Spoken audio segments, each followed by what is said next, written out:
big town. I'm wearing my crown, I'm making my mark, I'm making the sound now.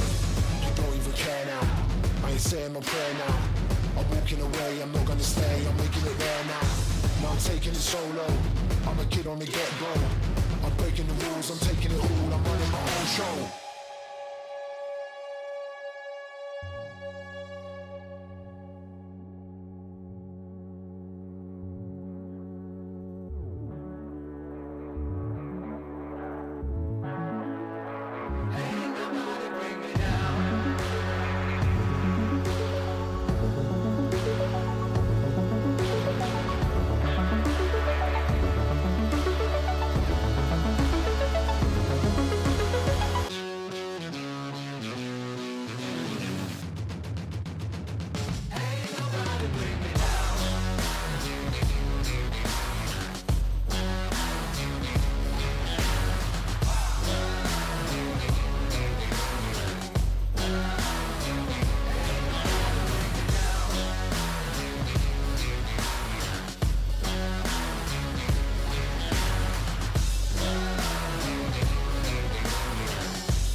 Today may be a chance for drivers to go to a spa, but it may very well be anything but relaxing today.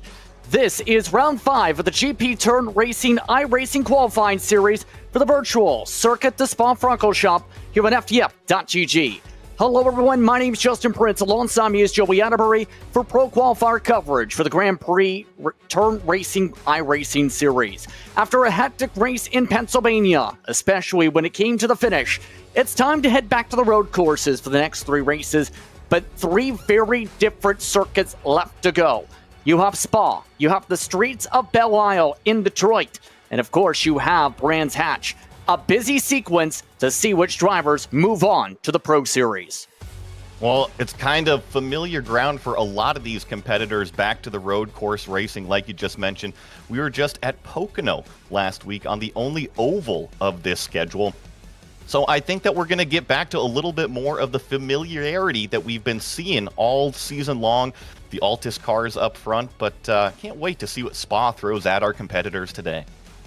We'll see which drivers have the speed and which drivers will have to be able to find a little bit of pace at a track known for being very quick. But let's take a look towards the point standings coming into today, because drop week starting to be factored in and being calculated. Carlos Fedalosa with the drop week factored in currently in the points lead, a 0-point round at Pocono.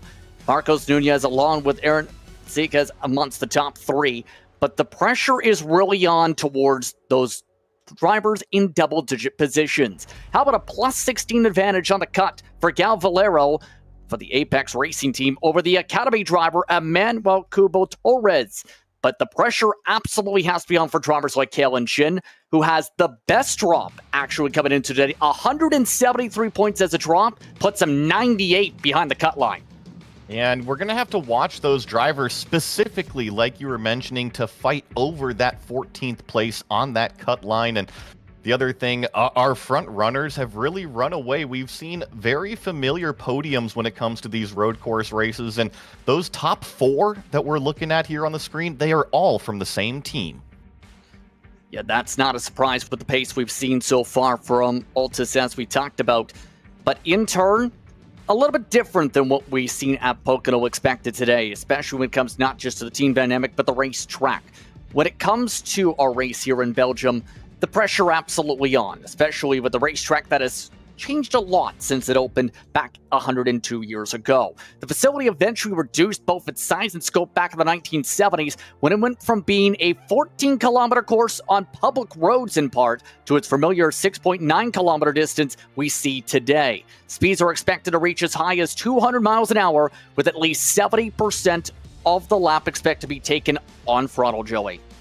It's one of the classic historic road courses in Europe, and I think every driver dreams of going and racing at this racetrack, let alone in one of these Dallara IR01 machines. It's got everything from the long Kemmel straightaway you mentioned at 200 miles an hour to severe heavy downforce sections where you're just really relying on the car and the grip that it makes. Spa, just an amazing racetrack. Extremely impressive, extremely exciting to be able to race along, but in turn, lots of potential of trouble. That run, especially up the hillside through Radion and El Rouge, always catches drivers off guard. But it's so critical in turn to be able to execute in that section, because if you don't, you end up being put up for grabs up the Kemmel straight and potentially put you behind the back foot to be expected in Sector 2 today. Generally, the strategy here at Spa is a lower downforce, and you kind of trim it out as much as you can handle it through the rest of the track, because you're right, down the Kemmel straightaway, your biggest, best passing opportunity. And I tell you what, if you are slow on a straight line here at Spa, you are just going to get eaten up. You're never going to make up the track position through the corners. And in turn, just completing some Belgian waffles, as the drivers get situated and ready to put down some flying laps in qualifying, it's time to get ready to approach the racetrack. On the call for today's round is Joey, alongside the 2021 Pro Series lead commentator, Jake Sperry. Jake, over to you. Thank you, Justin. We are at an unprecedentedly fantastic circuit on the sidelines of one of the great cycling one-day classics, Liège-Bastogne-Liège. They mark this place on the parcours. It signals the final third of an incredible race that goes through, and an incredible race we might be getting on our hands today. This is a track 7 kilometers and 4 meters in length on the current layout, but a circuit that is truly the great all-rounder in terms of building up amazing racing. You can do it right from the slowest cars on the iRacing service right up to these Dallara IR01s. And Joey, when it comes to qualifying, this is probably as pressure cooker as it gets. It's the longest lap that we have on the season, and in turn, that means not much time to get those two important lap times, those two incredible laps together. You have to get out of the pits, which we are using the GP pits here. So got to get out of turn 1, known as La Source, and on your warm-up lap, you're right, only 8 minutes in this qualifying session, and the drivers can put down up to 2 laps. Generally, we see that tire warm-up phase come into play, especially with that second lap. And there is Aaron Vasquez, who is into this championship round, 3rd overall with the drop round. Someone who is absolutely fuming last time out after being in the lead through the final corner at Pocono, and ended up finishing all the way down in 10th position by the time that his racing was done. Not what he was hoping for. The first lap's about to crop up onto the board as they will make that push over towards the line. Gel Valero currently fastest, but Vasquez beats that by a 10th and a 3rd, beaten by his teammate Simone Maria Marcheno. Yeah, the times are all starting to roll in right now. Marcheno on that current provisional pole, and now it's stolen away from Marcos Nunez with a 142.42, a 10th faster than Marcheno. I tell you what, the number 4 driver there, getting it fantastically done. Championship leader goes 3rd fastest there with that time, and good enough there to be in that 3rd place, just 4 thousandths behind his own teammate Altus, R1, R2, and R3, and you could also say 5 at the moment in qualifying. They look absolutely fantastic in terms of their qualifying, but there are some amazing stats that come in as we look through our qualifying. Like, for example, your 4 of the top 5 out there, Joey, have a 0 on their scorecard. Yeah, the drop week's definitely coming into play, and when you look at those championship points, you're right, it's starting to take shape, but Marcheno, not in the championship in terms of the top 5. Xavi not in the championship in terms of the top 5. So they're trying to make this late race charge, and trust me, or late championship charge, you still got 3 races to climb that board. You still got 3 races, but there are going to be drivers in and around this series who are looking around thinking, okay, what do I need to do to qualify? Am I on the inside? Am I on the outside? A driver to keep a lot of focus on here today is the number 20 car. It's Jacob Behrens, who is currently at the moment 12th fastest, now down to 13th because Eduardo Leo's gone 5th. Simone goes fastest, 42.360, great time. But Jacob Behrens, for the first time, hits top split, and he's been scoring all his points, has got into the top 14 in the championship, Joey, by his result, and only 14th fastest. Look at the times, top 14, split by half a second. It's extremely close when you look at the entire leaderboard, and I think some standouts that I'm noticing, Alex Gall in position number 6. Remember, he's a little bit further down that championship, so if he has good track position, it may result in a good race today. Yeah, he's outside the top 25 is Alex Gall, and that's really surprising for a driver of his caliber. This is a must-right the ship style race for him. This could get him back into championship contention to be one of the 14 who are looking to book their place in the championship series in the autumn. Cameron Dance on screen right now, currently 3 seconds off the pace, but his first lap not representative, heading to one of the most brilliant corners in all of racing. Blanchimont flat out through the left, and now spot your braking zone for the final chicane. It's double off camber, so you really sling it into the first part. The second part, you're fighting for grip off the exit. Don't spin the wheels with how much torque there is, but that lap time, not good, and was not going to improve on it, so stays in last position. Eduardo Leo, the last driver who can improve, currently 8th fastest at the moment, 1:42.611, tied with Maciejewski for time, and that over the line was enough to improve. Moved up to 6th position. Let's take a look at the starting grid and how everybody stacks up then here at Spa. It's Carlos Fenalosa who has the pole position, with Simone Maria Marcheno alongside. Marcos Nunez and Xabi Rose make an Iberian flair for the second row of the grid, with Aaron Vasquez and Eduardo Leo Altus on row 3. Alex Gall will start in 7th position with the number 8 in 8th of Jakub Maciejewski. Daniel Civi-Szabo starts 9th, and we'll have Gail Valero for company rounding out the top 10. Here in 11th spot, we have Matt Emery, followed up with Pablo Espes on row 6 with him. Then we have Michael Janney in 13th place, Jacob Behrens 14th. Jacob Reed here in 15th, sharing row number 8 with Manuel Torres. Then Kalen Chin in 17th, Marco Sanfilippo 18th, and the last two, Joao de Gregorio and Cameron Dance in 20th. It's early in the morning for Cameron Dance and Kalen Chin, and they'll have to go from the back of the grid to try and charge up forward, 17th and 20th respectively, as they are looking for results. 3 rounds to go in this championship, and they know that it's all about qualification. Carlos Fenalosa, the maximum points we've seen so far this season is 407. We don't expect to see 407 points for a win at some point in this season. Effectively, Fenalosa on the pole is 1 race clear already of being safe. He can book his place at the Motor City into the championship proper. But as everybody gets ready, it's 23 laps. They must use a compound that they started their qualifying on. Almost everybody went on to the medium tire, with the exception of Joao de Gregorio, who is on the hard, so he's the only one going the alternate way. Let's get ready, though, here, and a huge jump from de Gregorio. He actually runs into the back of Kalen Chin on the grid, and we get ourselves underway. Incredible stuff off of the start. That would have spooked the back of the field. A slew drives into the opening corner now, sweeping through. Simone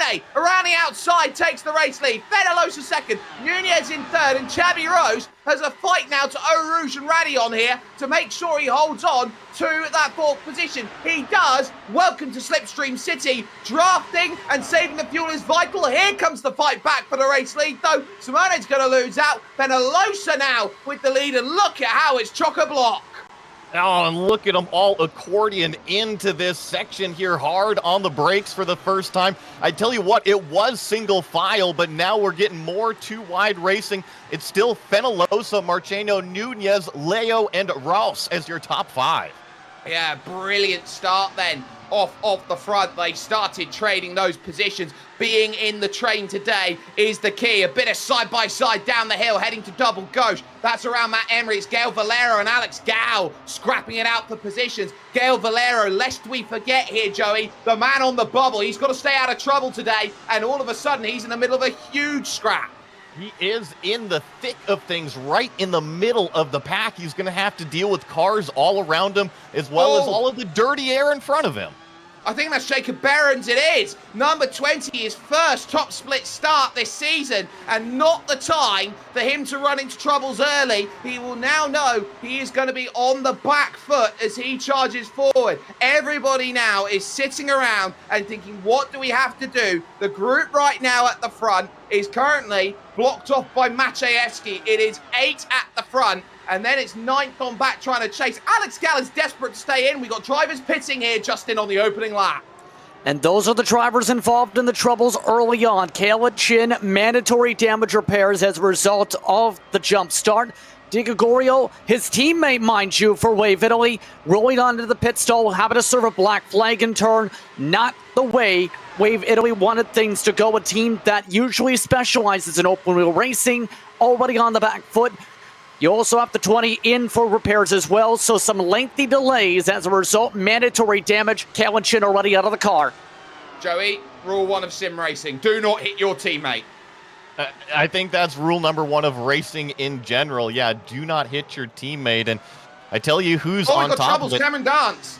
Cameron Dance around then up at Malmedy corner. Looks like there was a little bit of contact there. And if he's just kept out the barriers, he does so both ways. He's going to be able to go, but he's got the black and orange mechanical flag saying he must come in for repairs. Yeah, going to have to come in, get that car fixed up, and then you can get back out there, try to snag whatever championship points you can salvage out there. And I was going to mention the teams. Never hit your teammate. The one team that's got it figured out right now, Altus. Look at this. They're running 1, 2, 3, 4, and I believe 6. Yeah, Aaron Vasquez on the back of Chabi Rose. I tell you what, this is an incredible team effort at this point. They have come into today organised, and they are on rails. Look at Vasquez now. Try and search. Does he prize opening inside? Yes, he does. But can Chabi Rose hold that outside line, which makes him get the inside for the final corner, turn 19? Yes, it does. So Aaron Vasquez is going to be the one driver who's going to have to play patience here and try and stay with his teammates who are up there 1, 2, 3, and 4. This is an absolute machine level of precision at the front of this field. Yeah, and, you know, I'm giving credit to these top 4 guys, really top 6 guys, but I'm looking at this train. It goes all the way through the top 8. Jacob Michewski back there, he's even involved in this front breakaway pack. Yeah, and this pack is big. How do you close on board with the Drago driver as he now looks to try and stay with the group there? Daniel Sivishabo, the Hungarian from Budapest, just in front of him. The Pole Maciejewski down the hill, through the fast Bruchel corner and over to the corner without a name, positioned to be Jackie X, sometimes known as Speaker's Corner. It has every name, and paradoxically it doesn't have one. Now into double gauche here, the left down the hill. So much G-force is generated through here. Well, especially with these race cars, these Dallara IR01s, look at how big the tires are. Not only do they make the huge amount of mechanical grip, but the aerodynamic downforce is impressive out of them as well. It is incredibly impressive, and I tell you what is also impressive is how Gael Valero is desperately trying to hold on to the back of Maciejewski. That gap is about 1.1 seconds here. That's just enough to stay in range, and it's keeping Valero alive, and it will continue to build that buffer margin for him in this championship, but he's dragging Alex Gal along with, who needs this result bigger than anything. Changes of position are plenty, though. Chabi Rose has just lost out to Aaron Vasquez. Alters have the top 5 in the back pocket. Yeah, top 5, and I saw Vasquez send it pretty deep. Looks like Rose actually let him go, and Vasquez almost overshot the corner into his teammate Leo, but thankfully was able to get the car woed up enough, and you mentioned it now, the top 5 all dominated by one team. They are. This is Manel Kubo's group, though, in 11th position. Pablo Espes is here in this. Matt Emery, Jacob Reed, they're all up there. They're all searching in towards then the next section of track, then the Lecum section up through the highest point of the Circuit Malmedy. No changes of position, and it continues on with this second group, and they are surely here at this point, lap 4, waiting for that pit stop. They know they want to get off those medium tyres, but how long do you go and who bites first? And speaking of the tires, everybody has to start on the same compound that they qualified on. And I'm looking throughout the field, everybody qualified on those yellow tires, which is the medium. That's the traditional strategy, is start on the mediums and then go to the hard tires, the white sidewall tires, during your pit stop. Yeah, the one difference was João de Gregorio, but he jumped the start and found damage, so he was unable to do anything in terms of his run. This group is now about 2.5 seconds away from Alex Gal. It has grown up, that front group, to a 10-car battle pack.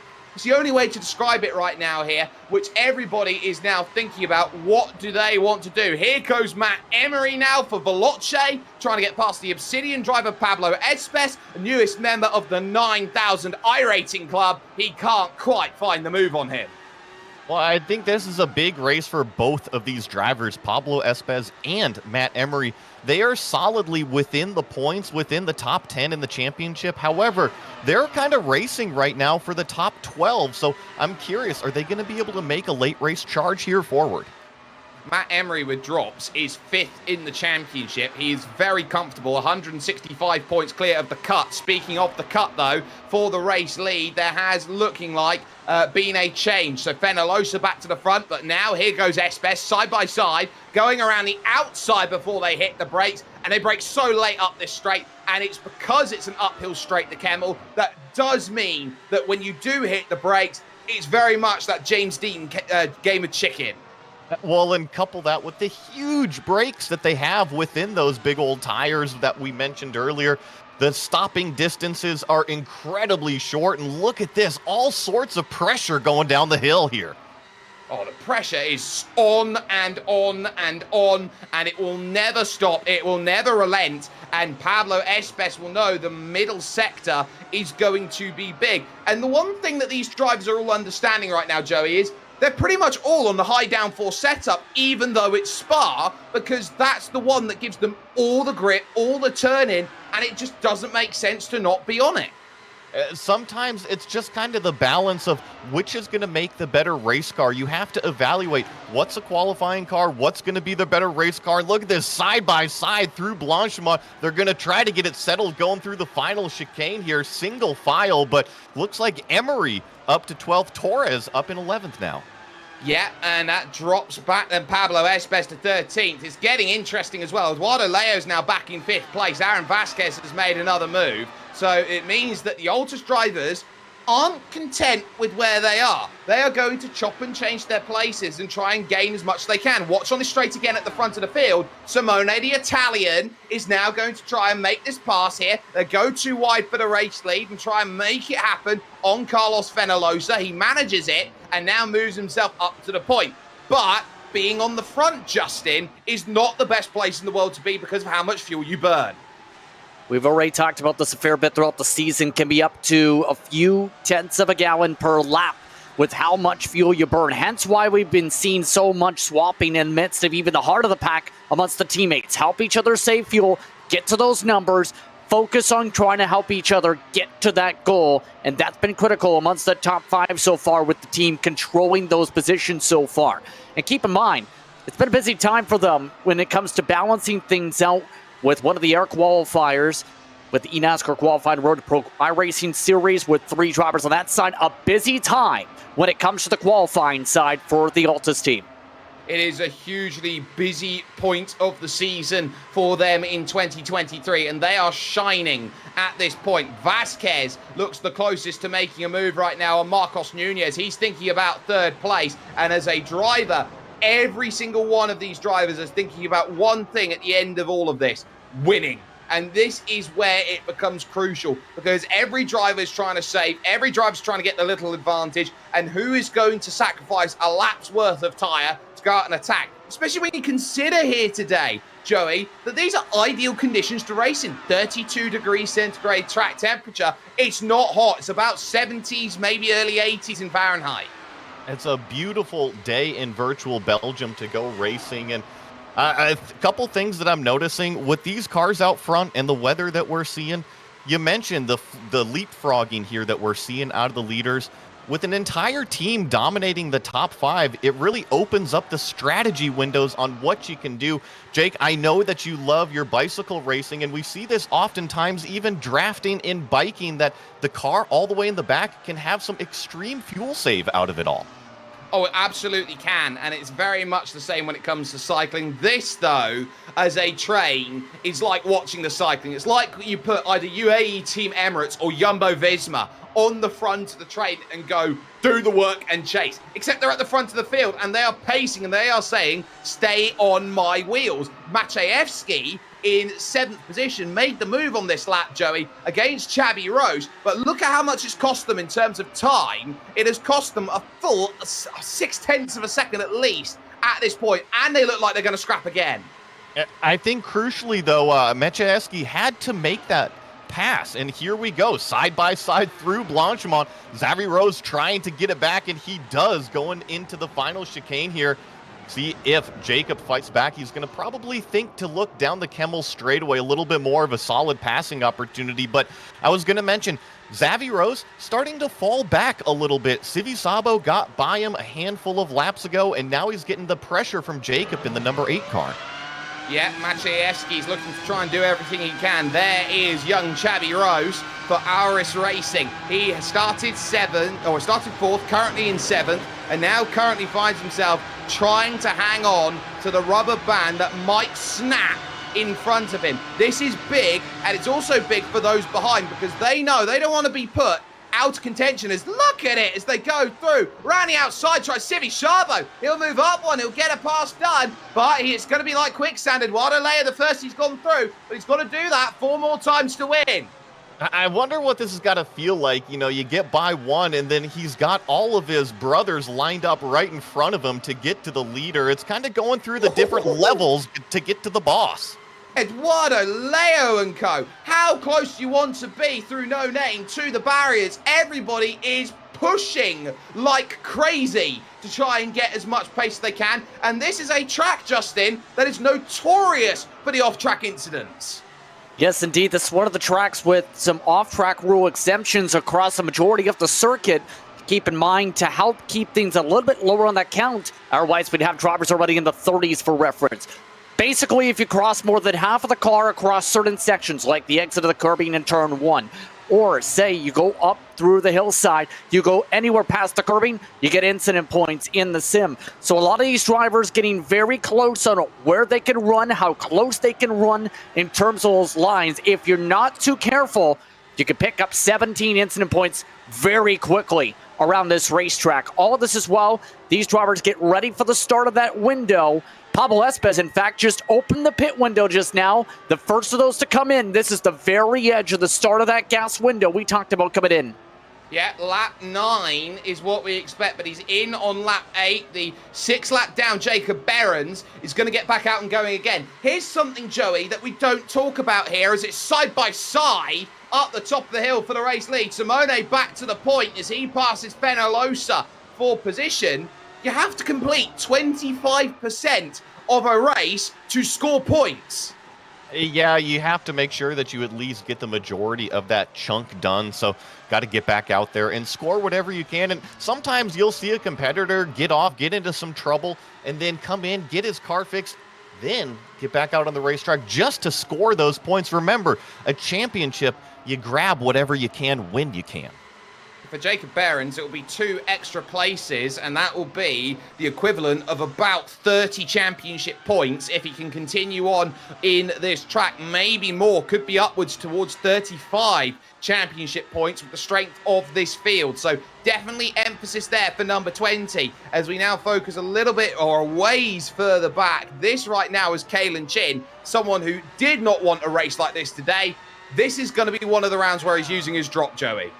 Yeah, fallen all the way back to 18th place, and unfortunately, Kalen didn't have the best qualifying either. I'm also seeing that he had a black flag out there at some point, so just things not going the way the number 9 had hoped for today here in Belgium. Xabi Rose finds himself in the pits with Sivi Sharbo now up into 4th position. Now the leaders will tumble. This is the gamble that Xabi Rose was probably, Justin, in the right position to take. Yes, indeed, have been keeping it very cautious so far in this race prior to the strategy.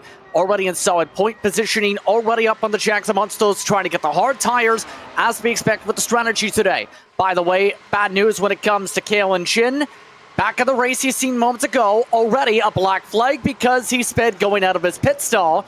So it is not going well for the 9 cam.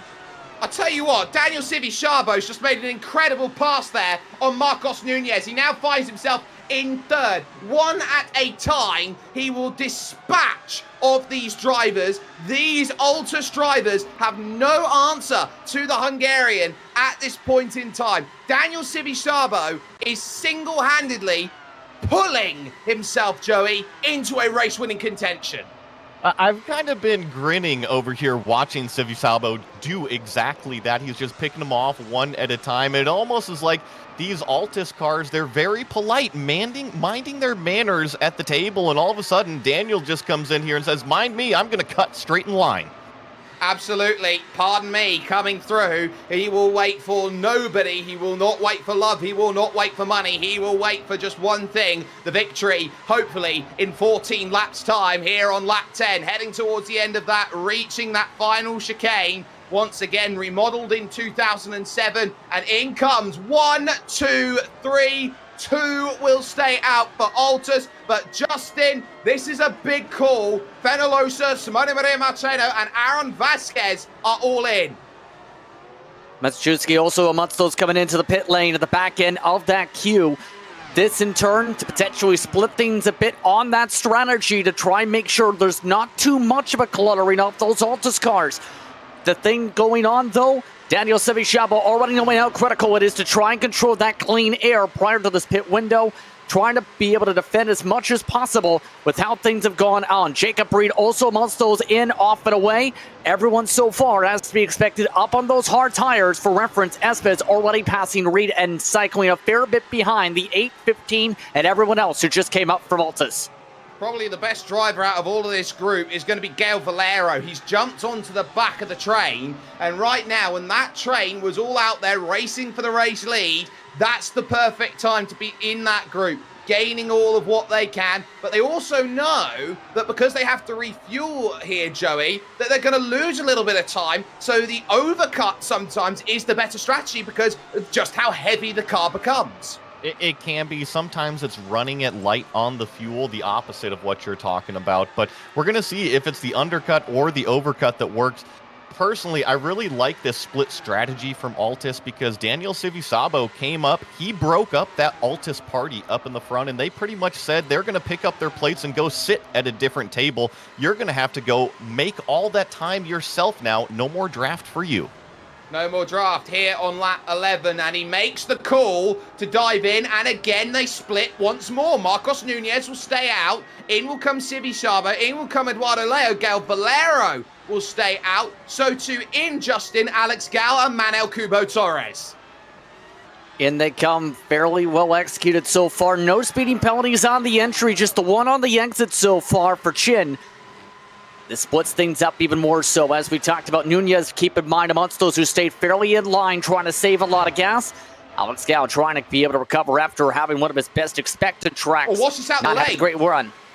Watch this out the lane, because Daniel Civi-Chabo here is going to need to get up to speed. He's going to lose out then here to the top 3. So Aaron Vasquez will jump him in the stops, but you've got a long straight where you can go and attack, and everybody now is going to move side by side, and Altus here might try to block the road. Look at this! 2-1-2 deep, Alex Gal in trouble! Then he is out of the race, so Gal's horrific season continues, and they all check up on the brakes. They go through, and suddenly the door opens here in the race for 4th place, and almost off the road there in the background goes the likes of Eduardo Leo and co. Yeah, Leo with an impressive save to just keep it on the racetrack, let alone hold off Xavi Rose behind him. And you were calling it. You know, Civi-Chabo had to get up to speed immediately quick. But thankfully, 3 liters, 900 horsepower, 20,000 RPM is what this thing makes. It is the rocket ship. It immediately got in the draft. It is a rocket ship. It has found its way into the draft. It has done everything that it's wanted to and then some. But a big, big accident out there on the track for Alex Gal was not the aim of the game. I wonder if we can catch it. We can on the FDF.GG replay. So he comes out of the pits there. There is the yellow car. I think that's Jacob Behrens, the lap down driver. And it's almost like he doesn't see him.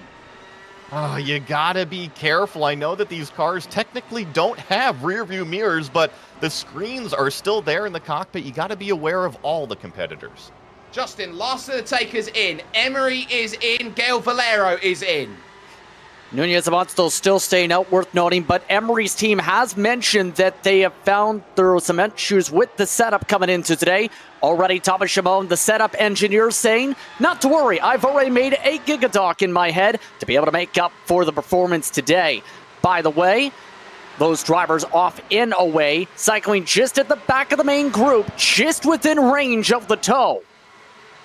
They are just there, and it is 1 second that you talk about. It's crucial. Fenalosa to the race lead. Vasquez now to 2nd. Simone back to 3rd. And Daniel Civi-Chabo in 4th position. He's going to have to get by all of them, but you sense that it's the Kemmel Straight where it is the prime place to get it done. You drive up there, you get the run after the most amazing run through Eau Rouge and Radion. You've got a chance, Joey, but that Eau Rouge and Radion, it's not the brand new version. It's the older, scarier version where there's no margin for error.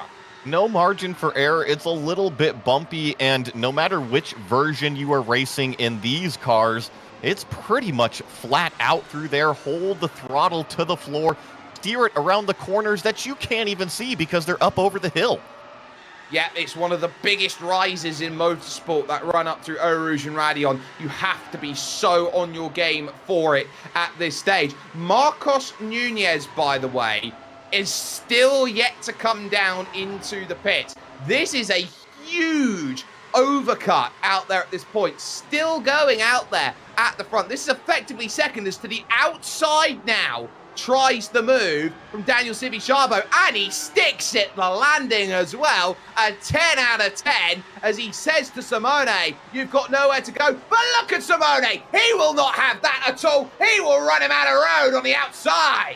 Now it's a drag race down to Eau Rouge. Who's got the power down? I wouldn't be surprised to see him go double file, but Civi-Chabo thinks wisely of it. He's going to tuck in the slipstream. Now it's Eduardo Leo that's going to try to box him in with his teammate. Look at that. That is Police Academy tactics, and it works. And a change for the race lead on top of that. Or second place, I should say. Fenalosa ahead now of Vasquez. Group behind now will lose that ground. Leo is up now another position. Simone there, and Daniel Civi-Chabo finds out why it is difficult to play against the team. You were mentioning Nunez earlier. I am expecting our leader to come in this lap, Jake. I know that we've been following this pack because ultimately this is our leaders once everything cycles through, but I think the earliest car came down on lap 9. That would equate to right about now for him to come down into pit road. It would. He would get a massive advantage on his tyres compared to those who pitted quite a fair ways earlier. That's what he's going to be banking on as and when that opportunity strikes. Gap has opened up, though, to 1.2 seconds between Vasquez and Leo, as Vasquez now will trade the place, heading to Blanchemont with Carlos Fenalosa. for position. And Nunez stays out again, by the way, at the front of this field. And look at how much time he is dropping right now. Over the last about half a lap here right now, Joey, he's dropped about a second. Yeah, he was on pace up until the last 2 laps, I will say, and now he is starting to hemorrhage that time just a little bit. I'm wondering, we don't see this strategy very often, but can the soft tires make it if Nunez is able to go another lap? Well, 1.3 seconds he lost on that last lap. The soft tires, we know traditionally, Justin, absolutely burn up. But in these cooler conditions, there might actually be a case for it. Yeah, for reference right now, the track temperature is about 90 degrees Fahrenheit, one of the lowest temperatures you'll see throughout the season so far. So there is that chance with the expectation for those red tires that we have to last a few laps. And as we know, based on the car dynamics and talking about this with drivers coming into the championship, the lighter the car, the faster the car. So with him on medium tires, which is a critical thing to consider here as part of this, this may be the play of trying to go with the softer compounds, try and get the speed, hope they battle aggressively back there, and then try and make the move late. The downside, going to have to hope that the strategy works. Right now, the net strat loss is about 1.5 seconds the past 2 laps. 1.5 seconds over 2 laps, that's 3 seconds. So he's going to need a little bit of help if he's going to get this done. Groups trying to form back up together, but it's Fenalosa and Vasquez who are just away from the likes of Simone, Eduardo, and Daniel Civichabo. In he comes Justin. In comes Marcos Nunez for that final pit stop for the field to try and make it. Goriel coming out at the end of the pit lane, having to come down a second time as a result of the issues early in the race. Now it's Nunez up in the box, as to be expected. Teammates starting to zip on by. And it is the soft compound strategy. Onto the reds goes Nunez to close out the race. He'll have to try and make up a lot of time, though, at least 6-7 seconds. It won't matter if he doesn't have draft, and I think Maciejewski's away. I think he's gone a lap too late here, Joey. I think he's in a lot of trouble with this strategy because he's got no way to meet that main group. No, he is in a little bit of trouble here. I think his only saving grace is that tire compound. Remember, everybody else already has a handful of laps on their tires, so they are by no means stickers. If those reds can come up to temperature, he can close it in here before that long uphill back straightaway. Back at it again with the vans. It's Daniel Civichabo making the pass on Eduardo Leo at his favorite place on the track, it seems, Les Combes. And we were talking about the gap. I tell you what, Nunez already within a second, so he is doing exactly what he needs to catch this gap down the hill. You see as we ride on board here, those red sidewall tires, these are pretty much only used for qualifying efforts, and here in this series, we don't even see them in qualifying because you have to start on those tires. Yeah, no one wants to start on the soft in this series, but look at how aggressive this opening lap's been by Marcos Nunez. He has caught the back of that group, and that is Herculean in effort. Yeah, it's already 1 second that he is chomped away here on the track. His first up, Jakub Maciejewski. Jakub Maciejewski is an important piece of the puzzle. He's got to get through each and every one of them one at a time. The one thing that soft tire is going to do is going to make cornering easier. But the one thing about overtaking is normally there's a car in front of you in that corner. That's what's going to make life difficult in the middle sector because he'll struggle to find the space basically to make the pass. It is tough. These cars are very wide, and when you put a wide car on a racetrack, things seem to get narrow. And so he's going to have to work his way around. But not only do they make you faster through the corners, but it's everywhere. Better braking grip, better acceleration off of the corners. It's just all around a faster car. He's already past Maciejewski. He's past Maciejewski. Civichabo's lost places to both Eduardo Leo now and Xabi Rose. So 2 more places fall in the back of the pocket. Here comes another one down at Bruchel's corner. Out of the way, Gael Valero, the Frenchman, has nothing to argue about that because that's as easy as you like from Marcos Nunez. He is scything through the Belgian Ardennes to make place on place. My only warning here is that if you eat up too much of the tire too early, they tend to fall off quite dramatically. You have to be careful how aggressively you charge on these opening laps. Yeah, these are crucial, and because he's having to run in the dirty air of other drivers, he's having to scrub those tires a bit more, Joey. He is. It's using up the tire more. I think the one thing that he can probably be is a little smart, though. If he backs off, he's not using as much of the tire. No, he's waiting because Spa-Francorchamps on attack mode here. Is going to try and make this move around the outside of Xabi Rose, who gives him about racing room, just slightly less than a car width, and holds him off by position. Now Marcos Nunez can think about attacking in the middle of this group, but the entire train is back together. Aaron Vasquez, your race leader, and Spa-Francorchamps not done. He's trying to get back. No, but just the power down out of Nunez's machine, it puts him about 3/4 of a car ahead. Spa-Francorchamps has to lift off of the gas. Nunez still up another position. Now he's using the draft. Watch out for the race lead, because they're about to go 3 wide for it at the front and straight through, almost guinea pig style. It's Simone Maria Marcheno, and if they're going to keep playing this guinea pig game, Penelosa and Vasquez might lose a second. Well, we got to remember, Marcheno, I'm looking through all of my notes here. He has not even stood on the podium yet here this championship series, so I'm sure he wants to go and run away from all of his teammates. He's thrown away a third-place finish at the opening round of this season at the Red Bull Ring. That is as close as he's been to the front. A driver with 9,800 iRating, highest in the field. He is a GT savant, and here he is in the open formulas. He is within himself an enigma. Well, he's doing what he needs to out on Spa, putting down some impressive laps. Nunez starting to work his way up. He's now officially with his Altis buddies inside the top 5. So it is all the same scheme. 1, 2, 3, 4, 5. Oh, you can count like it's Sesame Street with Altus cars at the front of this field. It's fantastic. And then Eduardo Leo says, I'm not going to fight Marcos Nunez. He's on better tyres. But how much has he burnt trying to get that back? That's going to be the case, and when the inmates are running the asylum right now, who is going to sound the alarm of these 5 when they start fighting amongst each other? That's a great point, and how long can they keep it well-mannered? And, saw a big blink, I think, out of Eduardo Leo there in the 5th place position. Have to keep an eye on that one. And up at the front, this 3-way train, they might make it 3 wide again.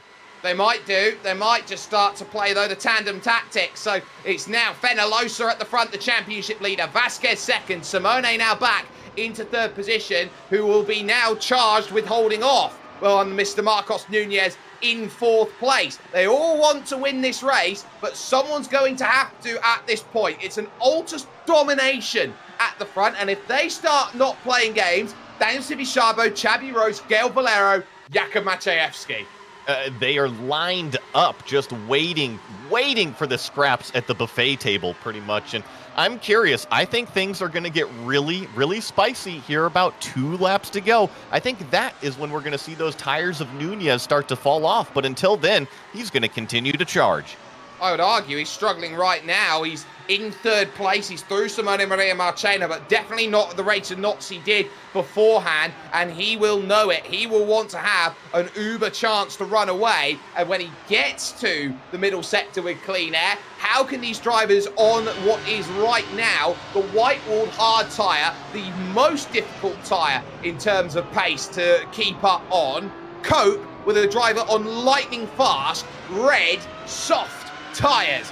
This is a game of tyre wear, and I think that Marcos Nunez has pulled a strategy that nobody else was bold enough to try. And we're just talking about the battle. Remember, our 2 leaders, Penelosa and Vasquez, they're both inside the top 3 in the championship. So I know that they're all on the same team. The cars are painted the same, but how much do they really want to let Nunez up there? The answer is yes. Yes, they do want to let him up there. They are going to let him up there. And with that overspeed, they're going to let him take the race lead away. 4 laps to go, 3 3/4. It is Marcos Nunez who has gone from about 9th place in that group as he came out of the pits to lead in the space of 5 laps. Well, and I think that he got by at the most crucial point on the racetrack at the end of the Kemmel Straight. That means he can use these red tires, or what's left of the red tires, run away through this middle sector. Oh, he's gone. He's just gone. It's nearly a second already. Marcos Nunez is gone. And Penelosa and Vasquez are just driving there stunned. How on earth has he managed to get through? Oh, I see it now. It's the red wall of the tyre. He's outplayed everybody today, and there's not much that they can do except hope that those red tyres fall off a cliff inside the final few laps. You've got Leo and Marcheno fighting for fourth. It's Vasquez and Penelosa for third, and everybody else is desperately trying to stay with this group and get any amount of points they can. I tell you what, we always love to see the altering the different strategies, and rarely have we seen somebody go from the mediums to the soft tires. We've seen some alternate strategies when it comes to the light fueling of cars, but I'm loving what I'm seeing from Nunez. Oh, I'm loving it as well. It's fantastic in terms of the way he's trying to build his race resume and get himself then further forward. Penelosa and Vasquez there starting to search around and say, well, if we can't fight for the win, we might as well go for second. Vasquez pries open the gap again and looks at that inside, trying to move on up, trying to gain a little bit of time with Leo there in fourth, with Simone in fifth. They all fall back line astern, but that group behind is starting to truncate once again and close up. And that group knows that they cannot sit and wait. They know they've got to keep the pace up if Marcos Nunez has no tyres by the end of this race. That group is second through ninth place right now, and then you've got a 7-second gap back to Matt Emery. But crucially, Marcos Nunez, he's gapped it out over 1.5 seconds. That means no more slipstream for his buddies. Yeah, no more slipstream. They've got to play on their own merits here through these corners. They've got to earn what they have out there on track. But you also have to realise, Justin, I'll come to you for this, the fact that the sweet spot of the hard tyre takes a little while to generate. Yes, it can take a lot of time, if anything, actually. With drivers already about 11 laps in, they're right now peaking at the 1:44.5s, the majority of the drivers looking at the timesheets.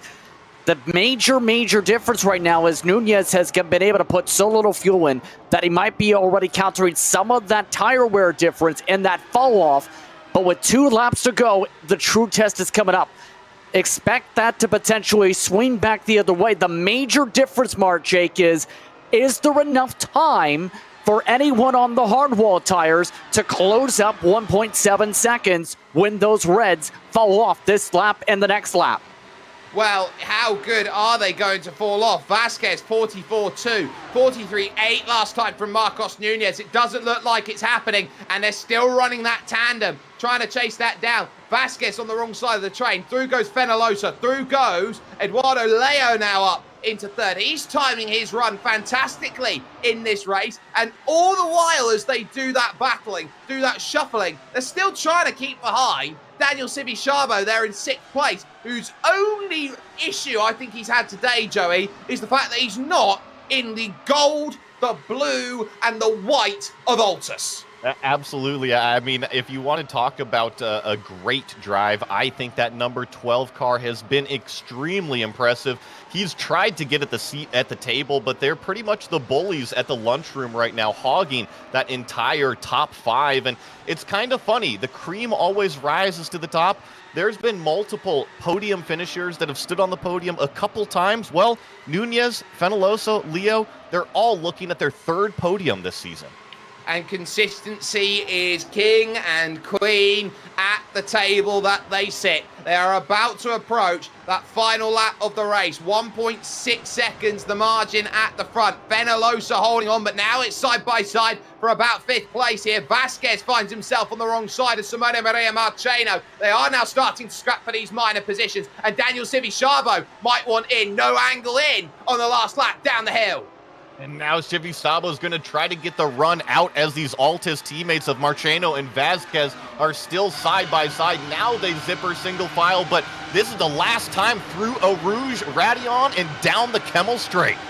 And now it's all about find your lane, pick and choose. It's almost a case to try and go through for Daniel Sibishabo. He can't find it. Oh, there he goes! Big hit on the straight. He will go around. There goes the rear tyre. And Daniel Scivisciabo's championship hopes of being top 14 take a dent on the final lap of the race. He risked it for a chocolate biscuit and then some here in terms of what he wanted. And that was not the aim of what he needed. Leo is trying to chase down this group now here in second place, but he knows he's still a second and a half on the wrong side of further at this moment in time. The group has completely opened up. Simone Maria Marcheno, who desperately needed a strong finish here today, is limping towards the line now with the damage that he's got. But now it's all about what can you say? These drivers all know they do not want a monopoly at the top of this championship. There are 14 spaces to try and get yourself in. If the top 5 are all alters, it will send doom warnings for everybody. This was a race today where everyone was on notice and strategy